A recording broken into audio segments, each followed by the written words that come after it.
Mais uma vez, irmãos, vamos abrir o texto sagrado em Zacarias, capítulo 2. Livro do profeta Zacarias, capítulo 2. Lembrando que Zacarias, Ageu e Malaquias são os profetas do pós-exílio. E depois deles, passaram-se 400 anos sem que Deus houvesse levantado um profeta. E o primeiro profeta depois foi justamente o precursor do Messias, o precursor do Cristo, do Cordeiro de Deus que tira o pecado do mundo, de nosso Senhor Jesus Cristo, o profeta João Batista. Vamos ficar de pé, irmãos, para a leitura do texto sagrado da Palavra de Deus. Nós lemos de manhã, meditamos de manhã, os versículos de 6 a 9. E agora nós vamos meditar nos versículos de 10 a 13. Zacarias, capítulo 2, versos 10 a 13. Vamos ler juntos, irmãos, todos a uma só voz. Canta e exulta, ó filha de Sião, porque eis que venho e habitarei no meio de ti, diz o Senhor. Naquele dia muitas nações se ajuntarão ao Senhor e serão o meu povo. Habitarei no meio de ti, e saberás que o Senhor dos exércitos é quem me enviou a ti. Então o Senhor herdará Judá como a sua porção na terra santa, e de novo escolherá Jerusalém. Cale-se toda a carne diante do Senhor, porque Ele se levantou da sua santa morada. Oremos ao Senhor. Amado Deus e eterno Pai, graças te damos pela tua palavra, a Bíblia Sagrada, que é a nossa única regra de fé e de prática. Graças te damos por esta palavra, escrita por homens santos, inspirados pelo Senhor. E a Bíblia, e somente a Bíblia, em seus 66 livros, é a palavra do Senhor revelada a nós, para a nossa edificação. Graças te damos, Pai, e pedimos que tu fales ao nosso coração, que tu derrames a luz da tua palavra em nossa vida, em nome de Jesus. Amém. Podeis sentar, queridos. Continuemos falando sobre a presença de Deus em Sião. A presença de Deus em Sião. Eu sou Sião, você é Sião. Sião é símbolo da presença augusta e soberana de Deus. Já vimos que Sião é símbolo de Jerusalém, tanto aqui na terra como no céu, a Jerusalém celestial. Já vimos que Sião representa, simboliza a glória de Deus, a Shekinah de Deus. É assim em toda a Bíblia. O texto é tão claro: bendito que vem em nome do Senhor. Hoje, não por acaso, quando comemoramos o dia da entrada triunfal de Jesus em Jerusalém, o profeta Zacarias traz à nossa memória dizendo: canta e exulta, ó filha de Sião. Nós somos os filhos de Sião. Nós somos os herdeiros de Sião. A nossa casa é Sião, a nossa casa não é Babilônia, a nossa casa não é o mundo. O que nos satisfaz, como bem vimos na mensagem, não são os ovos de chocolate, não são os prazeres desse mundo.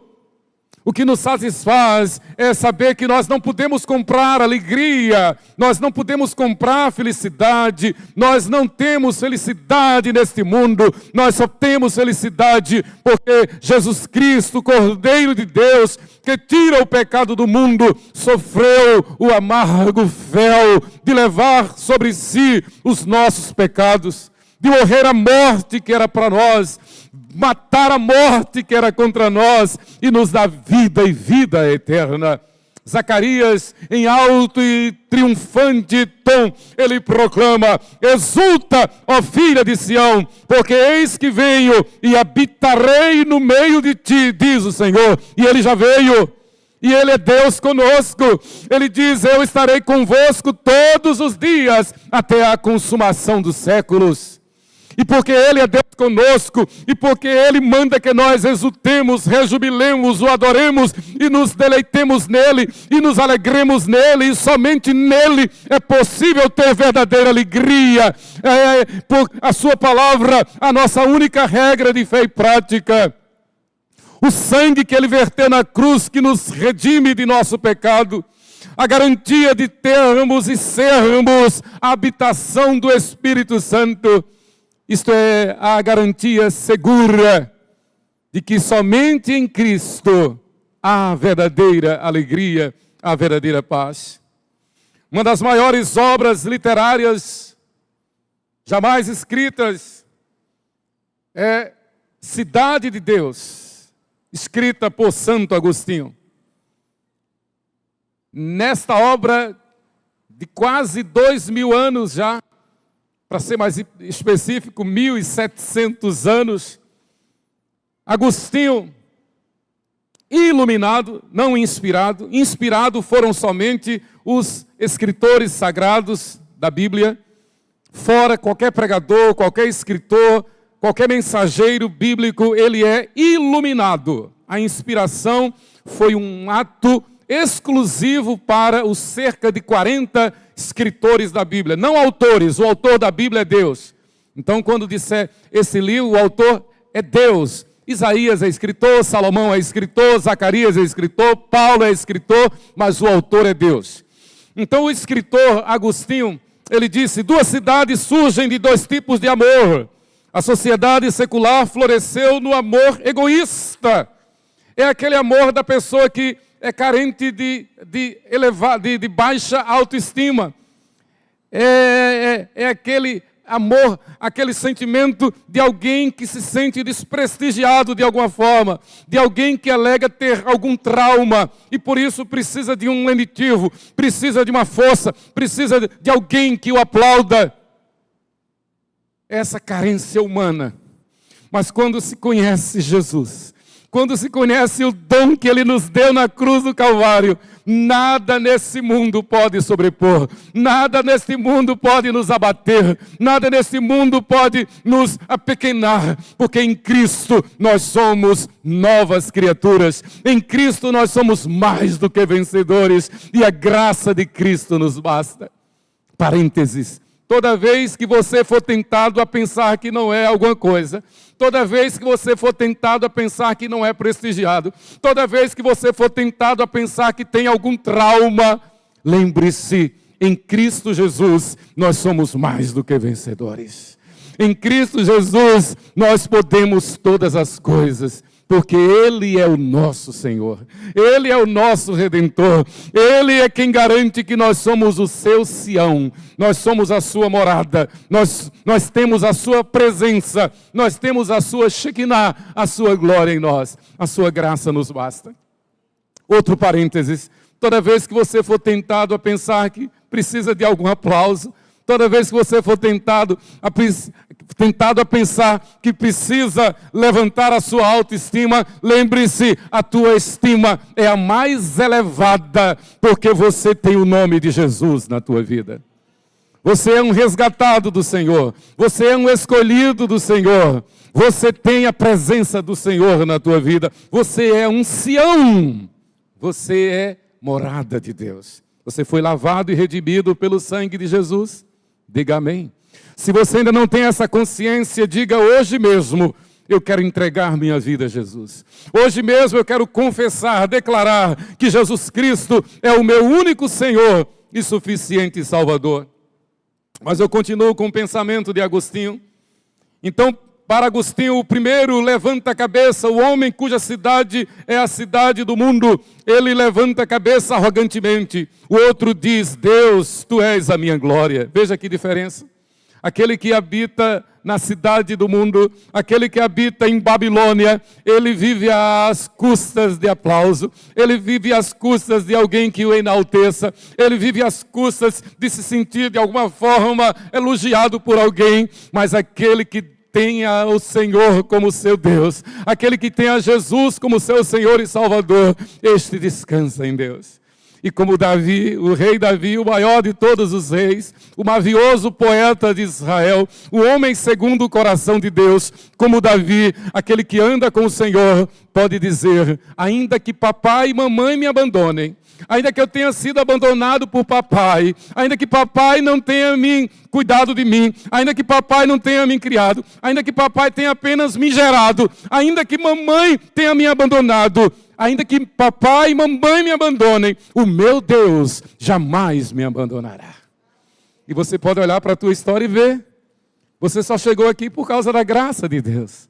Nós só chegamos aqui por causa da misericórdia do Senhor. Então esta é a mensagem de Zacarias para Israel, voltando do cativeiro. Israel foi para o cativeiro justamente por esse sentimento humano, esse sentimento terreno, esse sentimento de carência, esse sentimento de quem labora no pecado, de quem imagina que possa, como disse os fantoches aqui na peça, de alguém que acha que o prazer está no parque, simplesmente, que a alegria pode ser comprada gastando e gastando, e com as coisas deste mundo, a alegria está somente no Senhor. A Bíblia diz que a alegria do Senhor é a nossa força. Então nós já vimos, irmãos, hoje pela manhã, que este texto, Zacarias 2, do verso 6 ao verso 13, é a explicação, poderíamos dizer, é a pregação, é a mensagem, elucidando, ensinando de forma bem didática a terceira visão que Zacarias recebera da parte de Deus, a visão do cordel de Medir, que como vimos domingo passado, a visão do cordel de Medir significa santidade de Deus na vida do seu povo. O cordel de Medir é Deus nos colocando no cânon, no padrão. É Deus nos provando e mostrando que aquele que está em Cristo, aquele que anda com Cristo, é santo. Então descansa em Deus. Deus, usando uma ilustração bem simplória, Deus então nos dá o ISO 9000 de qualidade total. Deus nos aprova em metro celestial. Então, estamos aprovados. Por quê? Porque fomos lavados e redimidos no sangue de Jesus. Outro parênteses. Como disse Santo Agostinho, em outra passagem, a minha alma não descansa senão em ti somente. A minha alma não descansa senão em ti somente. No final do século passado, Alexander Solzhenitsyn, em O Arquipélago Goulart, contando o sofrimento que passou como preso político da União Soviética, lá na Sibéria, contando todo o sofrimento, ele replica Dostoiévski, ele cita Dostoiévski dizendo: no coração do homem há um vazio do tamanho de Deus. Ou seja, só quem pode preencher o nosso coração é Deus. Então veja que privilégio nós temos, o Senhor nos chamou, o Senhor nos escolheu, e Ele disse: eu sou teu Deus, você é meu. Com amor eterno eu te amei, por isso com benignidade eu te atraí. Então, Zacarias está mostrando da parte de Deus ao povo que voltou do cativeiro, que quem fez tudo aquilo foi Deus. Zacarias está dizendo, resumindo, quem fez tudo isso foi Deus. Quem os levou para o cativeiro foi Deus. Quem os provou no cativeiro foi Deus. Quem os fez no cativeiro sentir saudade de Jerusalém foi Deus. Quem os trouxe de volta foi Deus. Quem preservou o povo no cativeiro, lembra de Daniel? Ananias, Misael e Azarias, a história toda.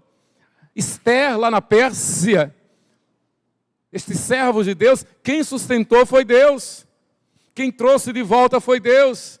Então a visão do cordel de Medir é Deus dizendo: eu tenho o selo de qualidade sobre vocês.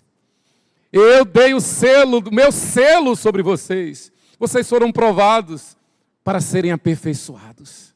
A Bíblia diz que Deus, lá em Tiago, epístola de Tiago, Tiago diz que devemos ter por motivo de toda alegria o passarmos por várias provações, pois a provação da nossa fé nos garante sabedoria, nos garante aprovação. O salmista, no Salmo 119, versículo 71, diz: foi-me bom ter eu passado pela aflição, para que conhecesse os teus decretos. Cuidado de Deus para conosco.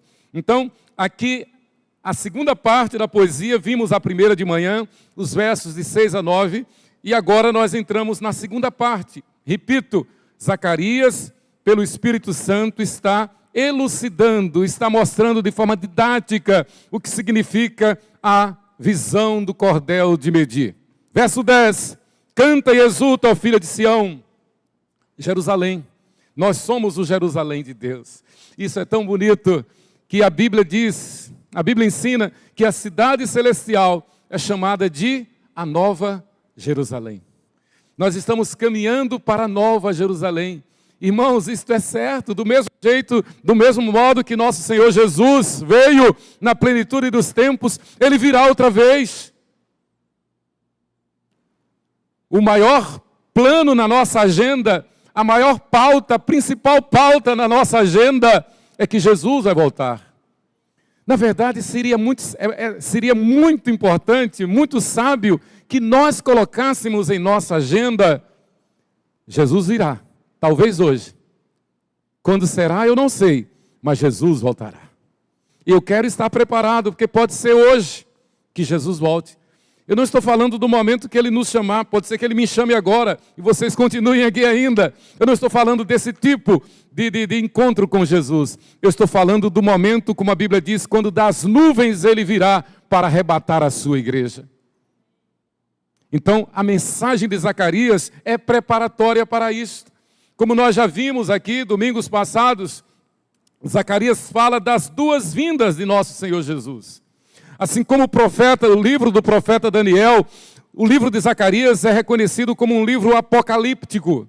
Então, os livros apocalípticos da Bíblia são Daniel, Zacarias e o Apocalipse, a Revelação. São livros específicos que nos mostram, que nos falam da vinda de Jesus. O Apocalipse, obviamente, está falando da segunda vinda. Mas tanto Daniel como Zacarias falam das duas vindas do Senhor Jesus. A primeira ele já veio. Agora nós aguardamos a segunda. Então, canta, ó filha de Sião. Veja o que disse Sofonias. Sofonias já dissera anos antes: canta, ó filha de Sião, rejubila, ó Israel, regozija-se de todo o coração, exulta, ó filha de Jerusalém.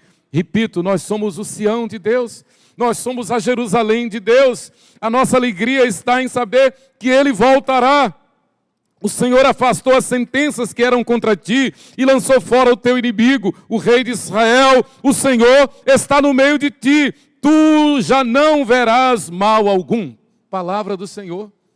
Isso não é ufanismo, isso não é teologia da prosperidade, isso é garantia de que Deus é Deus conosco. É por isso que a igreja resiste aos ataques, é por isso que a igreja resiste ao martírio, é por isso que há uma igreja na Coreia do Norte, em campos de concentração, há uma igreja na China que persegue e mata os cristãos, há uma igreja na África, no Sudão, que persegue e mata os cristãos, há uma igreja no México, há uma igreja na Colômbia, há uma igreja no Peru, países que perseguem de morte os cristãos. A igreja do Senhor Jesus permanece para sempre. As portas do inferno não prevalecerão contra a igreja, porque somos o Sião de Deus. A perseguição já está em nosso país. Ameaças outrora veladas já estão claras, exaradas, abertas contra os pastores, contra a moral judaico-cristã. Até da parte de pregadores famosos, pastores, teólogos, dizendo que a Bíblia tem que ser reescrita, dizendo que a Bíblia tem que ser corrigida. Teólogos. Então isso é uma afronta, é uma perseguição contra a igreja. Nós conhecemos um tradutor da Bíblia que está sendo terrivelmente perseguido, porque querem que ele adira, querem que ele aceite essa nova ideia de uma Bíblia nova, com uma nova interpretação. A palavra de Deus permanece para sempre. Naquele dia se dirá a Jerusalém: não temas, ó Sião, não se afrouxem os teus braços. O Senhor teu Deus está no meio de ti, poderoso para salvar-te. Ele se deleitará em ti com alegria, renovar-te-á no seu amor, regozijar-se-á em ti com júbilo. Deus está olhando para nós e diz: eu me alegro em ti, eu me regozijo em vós, eu me alegro em vós. Vocês são o meu povo, vocês são o meu Sião, vocês são a minha Jerusalém. O nosso deleite não está em Babilônia, o nosso deleite não está na carne, o nosso deleite não está nos nossos instintos, nos nossos desejos. Isto é falso, isto é falho, isto é enganoso. O nosso prazer, o nosso deleite, a nossa alegria está no Senhor. Cuidado, porque o amor ao dinheiro é a raiz de todos os males. A felicidade não está em presentes, a felicidade não está em bônus humanos, a felicidade não está naquilo que o dinheiro possa comprar, naquilo que chamam aquele faz-me rir. Tem muita gente que está aí atrás do faz-me rir. E tem muita gente caindo no conto da serpente. É o velho da lancha, é o velho do tempo. Muita gente achando que o dinheiro pode comprar felicidade. O tempo fecha. O tempo pode matar. Quando se despreza o conhecimento e o temor do Senhor. Então, eu li aqui o profeta Sofonias, repetindo as mesmas palavras, a mesma mensagem de Zacarias, fundamentadas, ratificando o versículo 10. Versículo 11, muitas nações se ajuntarão ao Senhor e serão o meu povo, eu habitarei no meio de ti. Zacarias completa o raciocínio dizendo: e saberás que o Senhor dos exércitos é quem me enviou a ti. Veja o que diz lá em Apocalipse, capítulo 7, versículos 9 e 10. Depois destas coisas vi, eis grande multidão que ninguém podia enumerar, de todas as nações, tribos, povos e línguas, em pé diante do trono e diante do Cordeiro, vestidos de vestiduras brancas, com palmas nas mãos, e clamavam em grande voz, dizendo: ao nosso Deus que se assenta no trono e ao Cordeiro pertence a salvação. A salvação não está em Babilônia, a salvação não está no mundo, a salvação não está em nós, a salvação está no Cordeiro de Deus que tira o pecado do mundo. A salvação custou um preço caro, a salvação custou a morte do Filho unigênito, do Filho perfeito de Deus, Jesus Cristo, nosso Senhor. A maior dor na morte de Jesus, e nós estamos na semana que comemora a sua crucificação, chamada Semana da Paixão, por causa da dor, do sofrimento. E nós já sabemos pela Bíblia que a maior dor na morte de Jesus não foi o escárnio, não foi a traição, não foram as bofetadas que ele levou no seu rosto, as cusparadas que ele levou, os chicotes que rasgavam a sua pele, a sua carne, não foi a coroa de espinhos. Os espinhos, eles cravaram no seu crânio, não foram os pregos nas suas mãos e pés, não foi a lança que lhe perfurou o abdômen. A maior dor na morte de nosso Senhor Jesus Cristo foi ele haver sido abandonado pelo Pai. A ponto de ele dizer: Deus meu, por que me desamparaste?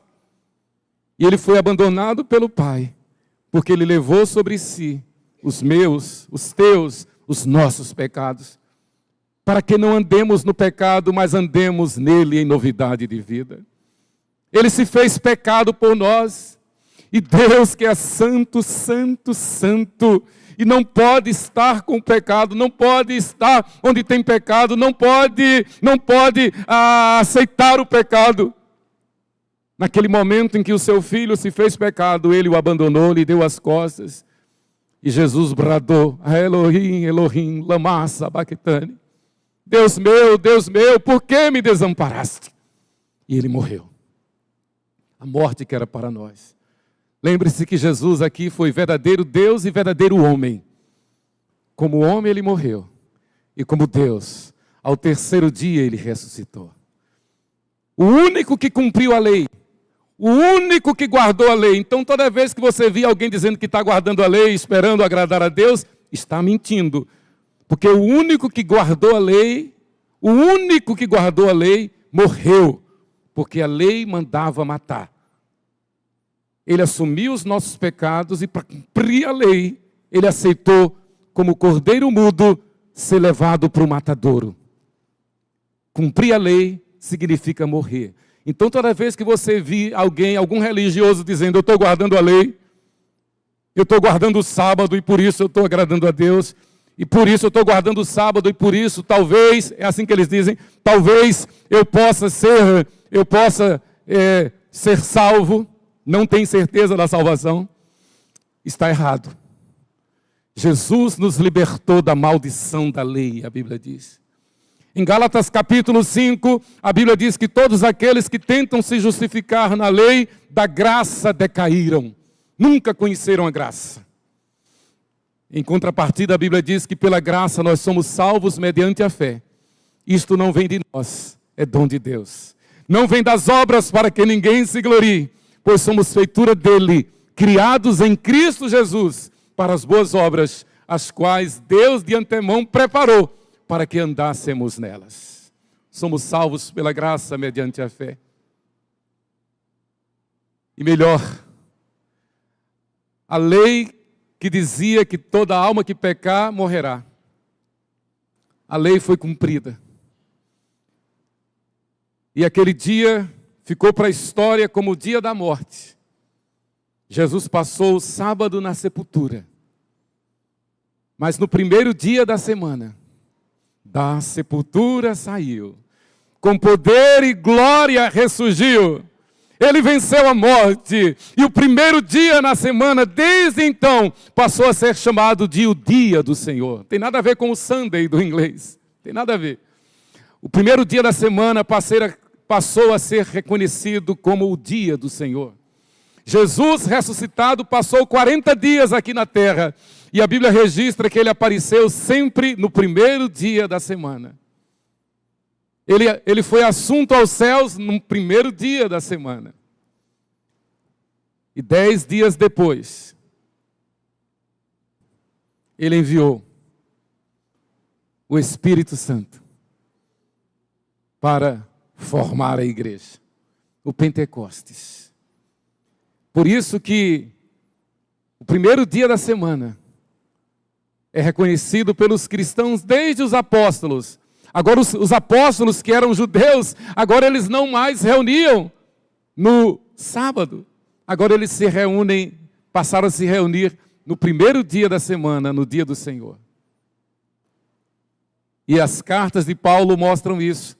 A igreja se reunindo no primeiro dia da semana. Então o sábado passou para a história como símbolo da condenação. E o domingo como símbolo da ressurreição. Nós não fomos condenados, nós não estamos condenados, mas nós fomos salvos. Fomos salvos e somos salvos pela graça de Deus. Porque Jesus ressuscitou.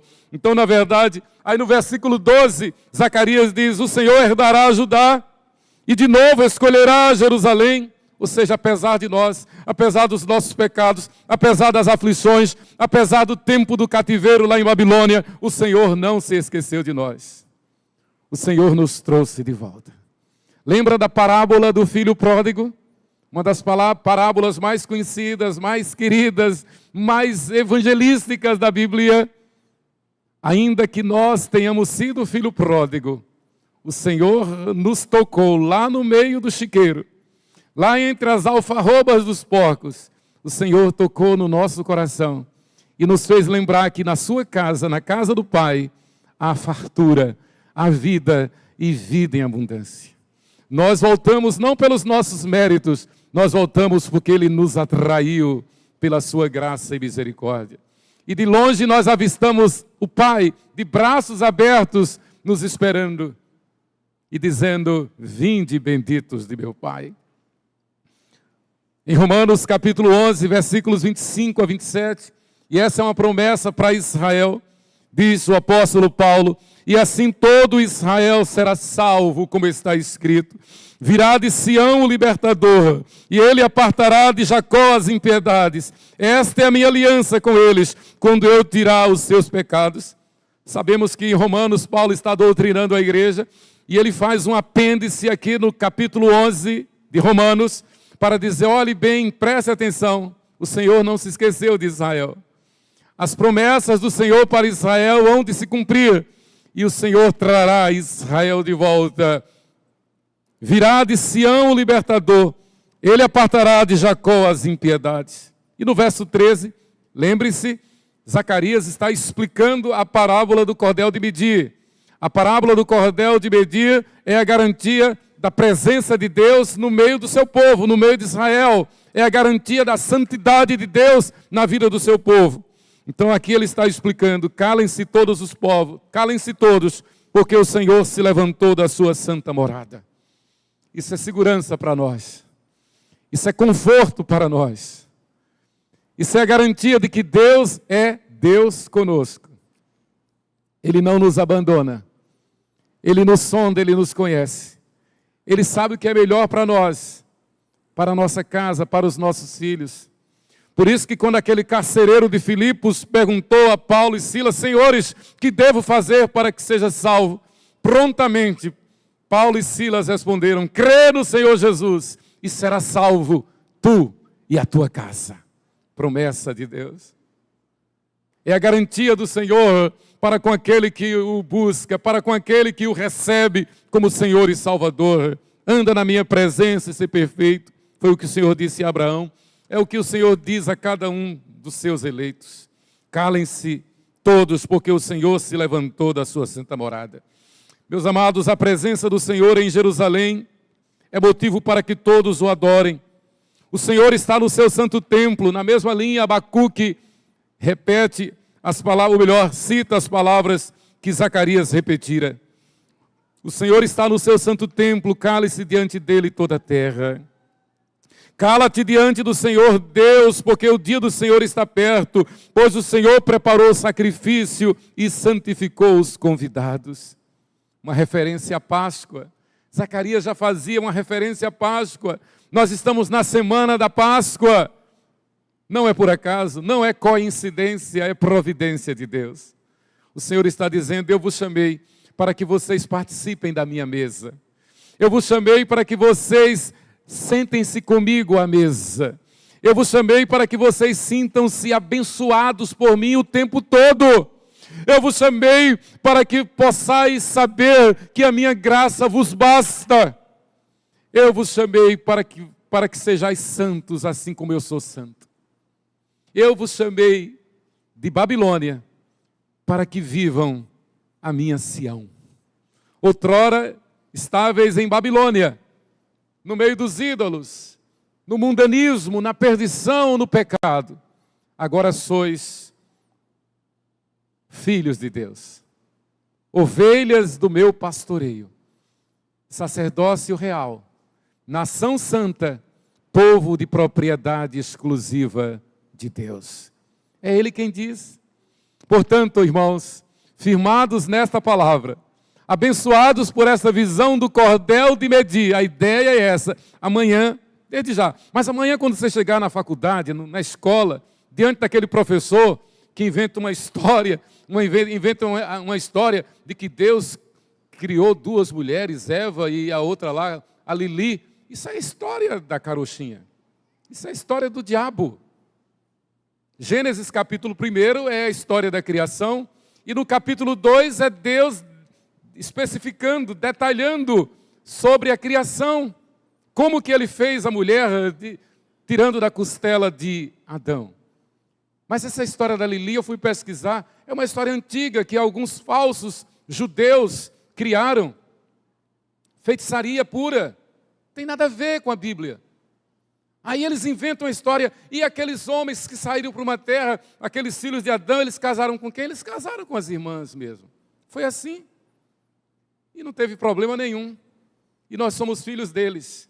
Deus criou Adão e criou Eva, apenas. E de Adão e Eva nós somos descendentes. E dessa descendência, o Senhor nos trouxe o Senhor Jesus Cristo.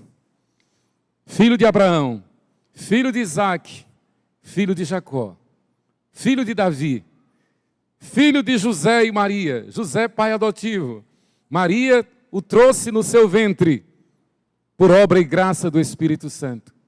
Mas todos vimos de Adão e Eva. E as pessoas perguntam, com quem casou os filhos de Caim? Com quem casaram? Com as irmãs, não tem problema. Foi assim o início da história. Por que eu estou colocando isto? Porque o texto diz que o Senhor resgatou os que pecaram. E quem são os que pecaram? Os descendentes de Adão e Eva. Porque Adão pecou, nós herdamos o pecado. E para ser salvo, é preciso o perdão. Para ser salvo, foi preciso que alguém, como eu já disse no início, pagasse o preço da lei. E o preço da lei dizia, tem que morrer. Nós já estávamos mortos, não tinha jeito para nós. Nenhum homem poderia cumprir a lei, porque nós já estávamos mortos. Mas Deus se fez carne e veio habitar entre nós cheio de graça e de verdade. E vimos nele a glória do unigênito do Pai. E como disse João Batista, quando olhou Jesus, apontou para ele e disse, eis o Cordeiro de Deus que tira o pecado do mundo. Ele fez isso para nos resgatar e fazer-nos voltar a Sião. Para que nós nos lembremos, e como eu estava dizendo, amanhã quando chegar no trabalho, amanhã quando chegar na escola, quando chegar na faculdade, entre de forma altaneira, chegue de forma elegante, chegue de forma graciosa. Eu sou filho do Rei. Eu sou um resgatado do Senhor. Eu sou Sião de Deus. Sobre mim está a glória de Deus. Melhor, eu sou templo do Espírito Santo. Porque eu fui lavado e redimido pelo sangue de Jesus. A Bíblia é a minha única regra de fé e de prática. Que Deus nos abençoe. Que Deus nos ilumine. Que Deus nos encha da sua graça. Mais e mais. Porque nós já temos sim a Shekinah, a glória dele. Porque somos o seu ou a sua Sião. Cidade de Deus, povo de Deus. Amém. Senhor, graças te damos por esta palavra. E que esta palavra redunde em nós santidade. E que esta palavra opere em nosso meio libertação, conversão. Talvez alguém que ainda não tenha recebido ao Senhor Jesus como seu único Senhor e suficiente Salvador, a partir desta palavra, possa dizer, eu e a minha casa serviremos ao Senhor. Em nome de Jesus, amém.